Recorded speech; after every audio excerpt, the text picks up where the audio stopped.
Bonjour à tous, bienvenue dans la caverne de Radrogor. Aujourd'hui, j'analyse la dernière transmission d'AMG au sujet des missions dans Star Wars Shatterpoint.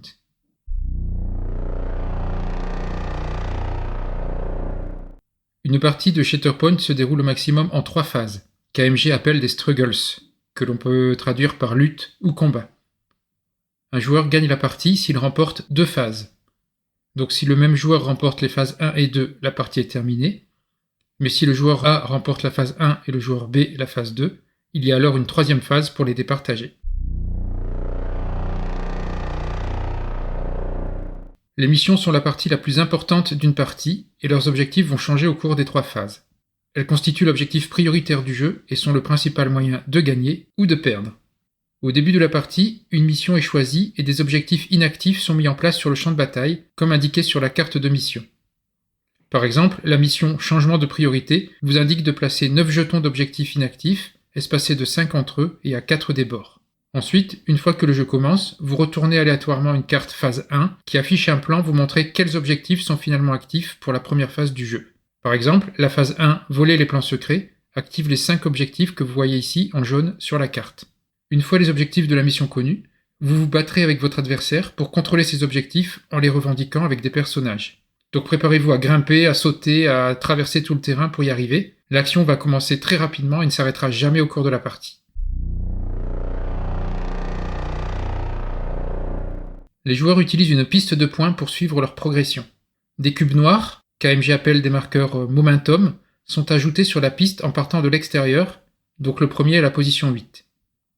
Il y a également un cube transparent, qu'AMG appelle le marqueur struggle, au centre, à la position 0, qui va se déplacer vers l'extérieur. Quand le marqueur transparent, qui se déplace vers l'extérieur, atteint les marqueurs noirs qui eux s'ajoutent en direction du centre, le joueur gagne la phase.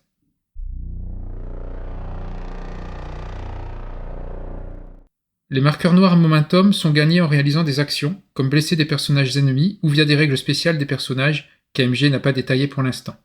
Ces marqueurs progressent vers le centre de la piste de points, rendant la victoire plus facile à atteindre, et sont donc une part importante de la stratégie du jeu. En parallèle, contrôler des objectifs de la mission déplacera le marqueur transparent struggle vers son côté.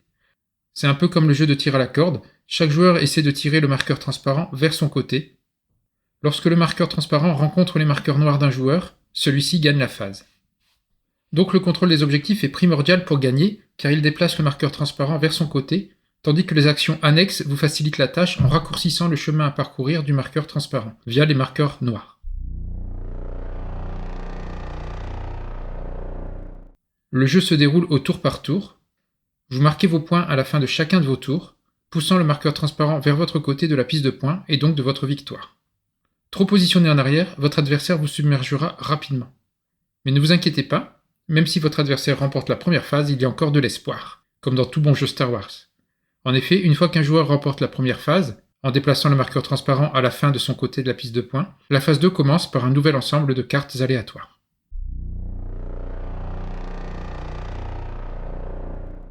Lorsque la phase 1 est terminée, une carte phase 2 est tirée.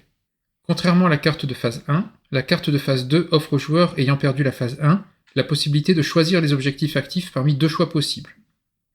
Ici, sur cette carte nommée « Nous avons besoin d'une nouvelle sortie », vous voyez en jaune les 3 objectifs actifs possibles parmi 2 choix, qui remplaceront donc les 5 objectifs actifs de la phase 1. Revenons à la carte de la mission Changement de priorité et lisons son texte. Durant la phase 2 et la phase 3, au début de chacun de leurs tours, les joueurs lancent un dé de défense et consultent le plan de la mission, pour marquer le jeton d'objectif correspondant avec un jeton d'objectif prioritaire.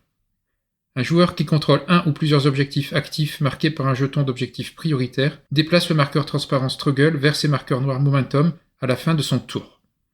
Si un jeton d'objectif prioritaire marque déjà le jeton objectif indiqué, il ne se déplace pas. Donc ces 3 symboles correspondent aux symboles des dés de défense. Au début de chaque tour, on lance un dé de défense pour rendre l'un des 3 objectifs prioritaires en fonction du symbole obtenu sur le dé, sachant que contrôler un objectif prioritaire déplace le marqueur transparent struggle à la fin de son tour. Problème, à chaque tour, l'objectif prioritaire va pouvoir se déplacer en fonction du résultat du nouveau dé de défense lancé.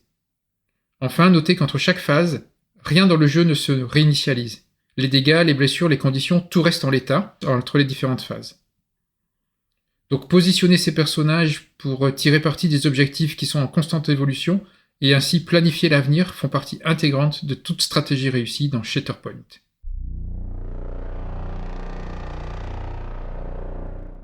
Voilà ce qu'on peut dire au sujet de cette transmission d'AMG sur les missions de Shatterpoint. Alors bien sûr, il manque des informations et mon interprétation est sujette à quelques erreurs, mais cela nous donne quand même un petit aperçu du fonctionnement de Shatterpoint. Alors en attendant la prochaine transmission, abonnez-vous à la chaîne et rejoignez-nous sur Discord. À bientôt.